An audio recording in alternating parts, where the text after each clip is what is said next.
मला असं वाटते की हे आम्ही ठरवत नाही, पक्षाचा जो बळ आहे, ती संख्या आहे, ती बघून हे आसन क्रमांक देण्याचं काम हा विधिमंडळाचा आहे, हा काय राजकीय पक्षाचा नाही आहे. आम्हाला दिलेला जो आसन क्रमांक असतो त्यात आम्हाला कोणाला बसवायचं आहे सिनियरिटीप्रमाणे, आणि सिनियरिटीप्रमाणे सर्वात जास्त टर्म असलेले आमदार, त्यानंतर कॅबिनेट मंत्री असलेले, राज्यमंत्री असलेले, ही एक परंपरा राहिली. आणि गटनेते ही जे देतं, मला असं वाटते ते बोलणं उचित होणार नाही. त्याला कारण असं आहे की विधान परिषदेत कालपर्यंत आम्ही विरोधी पक्षाच्या मागे बसलो होतो, आता माझा स्वतःचा आसन हा बाजूला गेलेला आहे.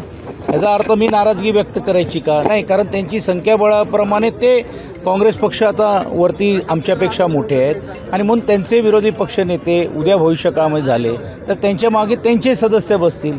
तशीच मला असं वाटते विधानसभेमध्ये पण देखील एकंदरीत आसन देण्याचं काम विधिमंडळाने केलेलं आहे. आणि आम्हाला दिलेला जो आसन क्रमांक आहे त्यात कोणाला बसवायचं, काय बसवायचं, तो मला असं वाटते अधिकार आमचा आहे. ही जी का नाराजगी झाली ह्याच्यातली अधिकची माहिती आम्ही घेऊ, आणि आता गटनेत्यांची बैठक आहे त्यामध्ये त्याचा खुलासा करू. सर, अंजली दमानीने पुन्हा आरोप करत पुणे जमीन प्रकरणात आहेत, त्याच्यामध्ये अजितदादाचा थेट संबंध आहे, अजितदादाचा डोळा त्या जमिनीवर होता असं पुरावे दिलेले आहेत.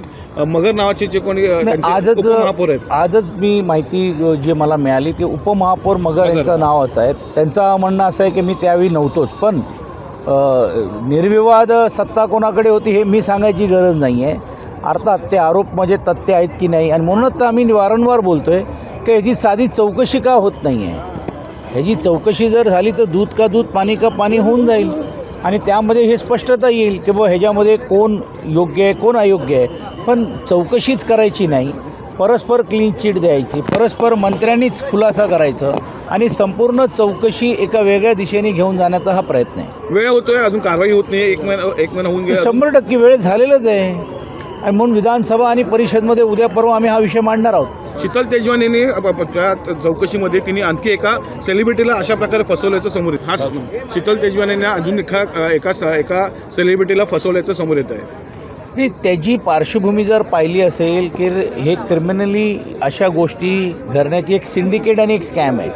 आता या स्कॅममध्ये त्यांना फसवलं गेलं का ते फसलेत का ते एकत्रित आहेत, म्हणून तर आम्ही सांगतो आहे की ह्याची चौकशी होऊ दे ना. फेअर इनफ चौकशी जर झाली आणि फिअरलेस चौकशी जर झाली तर मला वाटते ह्या सर्व गोष्टी बाहेर आल्या असत्या, पण एवढं वेळ लागला गेलं. सामाजिक संस्थेनं आंदोलन किंवा आमच्यासारख्यांना आणि विरोधी पक्षाला बोलावं लागतो, मग सरकार हरकतमध्ये येते किंवा सरकार कारवाई करण्याचं काम करते, हे दुर्दैवी आहे. अजितदादाचं नाव समोर येतं असल्यामुळे सरकार बॅकवर्डला आहे का या विषयामध्ये? ते स्वाभाविकच आहे की सत्तेमधलीच लोकच्याबद्दलचा आरोप आहे, पण स्वतः अजितदादांनीच पण सांगितलं आहे की याची चौकशी होणार आहेत, करणार आहेत. पण ती चौकशी जर झाली तर याच्यात स्पष्टता अजून अगोदरच झाली असती. नाही, मुळामध्ये हा अधिवेशन 4 आठवडे होणं अपेक्षित होतं, ते न करता आता हा 7 वर आणलेले आहेत, शनिवार रविवार. आता अनेक आमदारांना मतदारसंघाच्या आचारसंहितेच्या अगोदर भूमिपूजन आहे, अनेक प्रश्न विधानसभेच्या आत मांडायचे. आणि तुम्ही बघितलं असेल की काल पण हाऊस उशिरा झाला, विधिमंडळाची सचिवालयाच्याकडनं विधानसभेकडनं पण कार्यक्रम माननीय मुख्यमंत्र्यांचा होता, आम्ही सर्वजण त्यात सहभागी झालो, आणि त्या उशीर चालला. आणि सकाळी आज लवकर अधिवेशन स्पेशल सिटिंग केलेली आहे, तर अर्ध्याने आत राहायचं आणि अर्ध्याने बाहेर राहायचं, हे काही संयुक्त होणार नाही.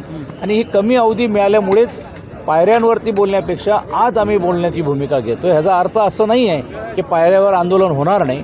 उद्या परवा अजून सर्व विषय एकत्रित करून घेऊन पण होईल, पण कमी वेळ असल्यामुळे जास्तीत जास्त आमदारांना सभागृहामध्ये आपली भूमिका मांडावी लागते. आणि सभागृह चालू असताना, कारण आम्ही आंदोलन हे अगोदर करायचो, पण आता स्पेशल सिटिंग दोन्ही सभागृहामध्ये होणार आहेत. लक्षवेधी मोठ्या प्रमाणावरती सदस्यांचे आहेत, अनेक महत्त्वाचे प्रश्न आचारसंहितेच्या अगोदर त्यांना मांडायचे आहेत. त्यासाठी मला असं वाटते ही स्ट्रॅटेजीचा एक भाग म्हणून आम्ही भूमिका घेतो.